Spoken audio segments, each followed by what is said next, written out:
I want to talk about my favorite show of 2024. Not this, and not that. This. I've already made a video on the channel about my love for the Matt Reeves Batman universe, and as a result, I guess I came into this show pretty hyped. Now, I usually try not to get so hyped up because that just helps me from feeling any sort of disappointment. But on these rare occasions, it feels so good.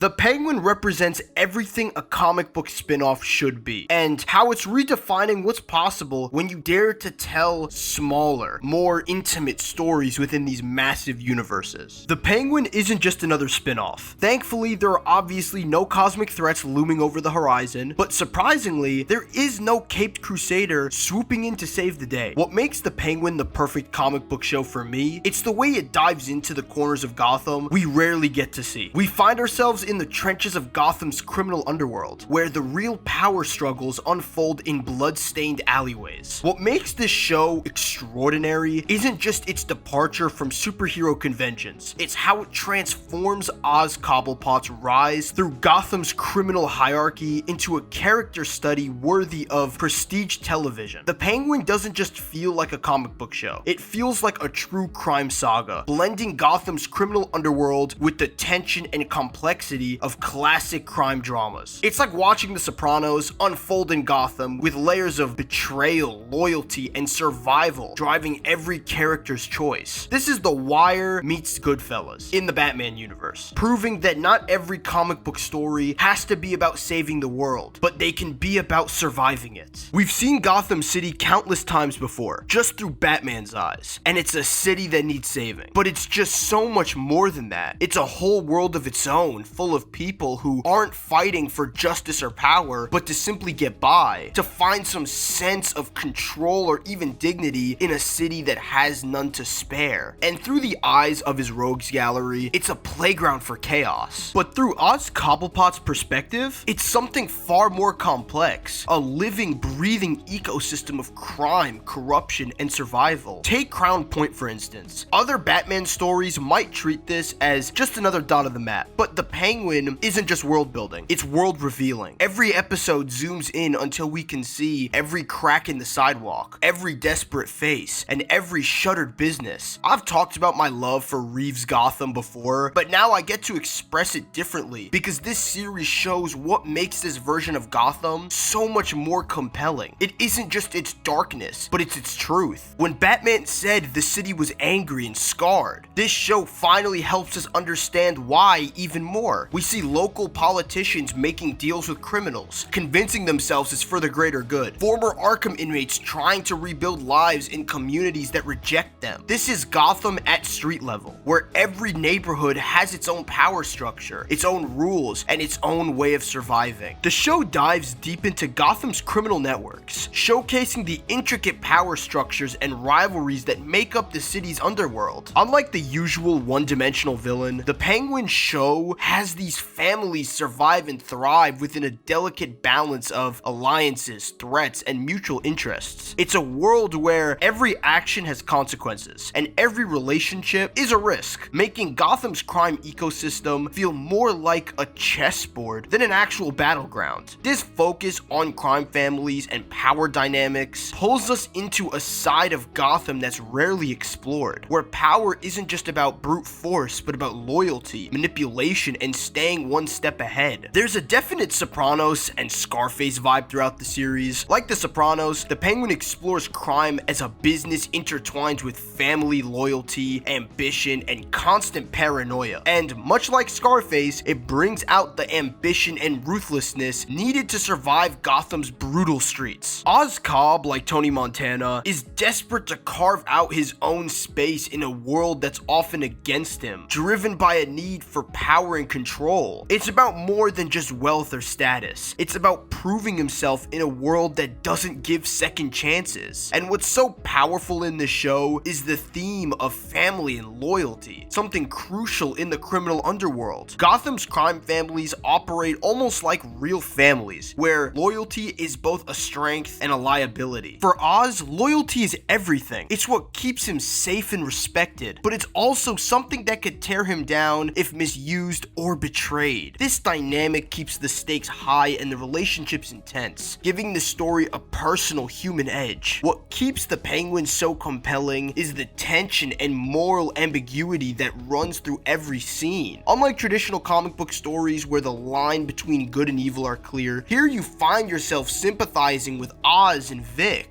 They're not committing crimes for fun or chaos. They're making choices to survive in a city that has left them behind. It forces you to see Gotham's criminal world as a complex system where morality isn't black and white. These characters live by Gotham's harsh rules, and sometimes the choices they make may feel painfully justified. The Penguin doesn't shy away from the grit and crime. It doesn't romanticize or justify crime, but shows why it thrives here among people who've been left to fend for themselves. It's that raw, unfiltered look into Gotham's underbelly that makes this show feel real, and why it's exactly the kind of story Gotham needs. At the heart of the Penguin is Oscorp, a character who's both ruthless and vulnerable, fighting for control while wrestling with his own insecurities and struggles. What makes Oz so compelling isn't just his ambition, it's the complexity of his character and the layers that shape his journey. He's not just a typical crime boss, he's a fully realized person navigating Gotham's unforgiving world. Oz's strength doesn't come easily. Beneath his tough exterior lies a history of hardship and physical vulnerability, a disability he refuses to acknowledge even to himself. These insecurities drive him to project strength and dominance, masking any signs of weakness to survive in Gotham's ruthless environment. But these vulnerabilities are exactly what make him relatable. They show that even Gotham's toughest players are shaped by the scars they carry. In Gotham's crime world, trust is risky, so Oz operates from a place of paranoia and intense self-preservation. Just look at Oz's habit of sleeping behind vault doors, which says everything about his constant need for security. It's not just a habit, it's a survival strategy, showing how deeply he fears betrayal and danger. One of the show's most powerful relationships is between Oz and Vic. This need for security adds so many layers to him as a character, reminding us that even those who seem on top are haunted by their own fears. And Oz sees himself in Vic's insecurities and stutter, which opens a rare window into his compassionate side. In his own way, Oz encourages Vic to stand up for himself, showing that he's capable of mentorship and connection, even if he hides it behind his demeanor. This relationship becomes a point of growth for Oz, allowing us to see him as more than just a hardened criminal. He's someone who, despite everything, can care deeply and connect with others. Oz's life is a reflection of Gotham's darker side, the side filled with broken promises, abandoned neighborhoods, and people left to fend for themselves. He's not a crime lord out of choice, but out of necessity, someone shaped by the violence and desperation of the city he grew up in. Gotham's brutal environment turned him into the man he is. It's a place that rewards toughness, ruthlessness, and loyalty to one's own survival. By framing his journey in this way, the show illustrates that Oz's actions, through often dark, are born out of the same need to survive that drives so many in Gotham. He's not just taking what he wants, he's taking what he feels he's owed. And what makes the Penguin so interesting is that we find ourselves rooting for Oz and Vic even when they're on the wrong side of the law. Oz's struggle for respect and control isn't just about simple ambition, it's about proving his worth in a world that has dismissed him. Oz's flaws, insecurities, and relentless drive makes him relatable, almost sympathetic. We understand his motivations even if we don't always agree with his actions, and that's what makes him so compelling. The show encourages us to see him as more than a criminal. It makes us see him as a person with desires, fears, and vulnerabilities. At his core, Oz isn't just a villain. He's a flawed, complex person who has learned to survive and succeed in one of the hardest places imaginable. His journey is about more than just rising through the ranks of Gotham's underworld. It's about carving out an identity and finding a sense of control in a chaotic world. Oz may not have the qualities of a traditional hero, but his grit, ambition, and resilience are inspiring in their own right. He's a character who reminds us that survival survival often demands compromise, and the path to power can reveal as much humanity as it does ruthlessness. The Penguin just really shows us that villains aren't always born, sometimes they're created by the world around them. Oz Cobb is more than just a villain. He's a survivor and a product of Gotham's unforgiving streets, and his journey reminds us that in Gotham City, morality isn't black and white, and survival sometimes comes at any cost.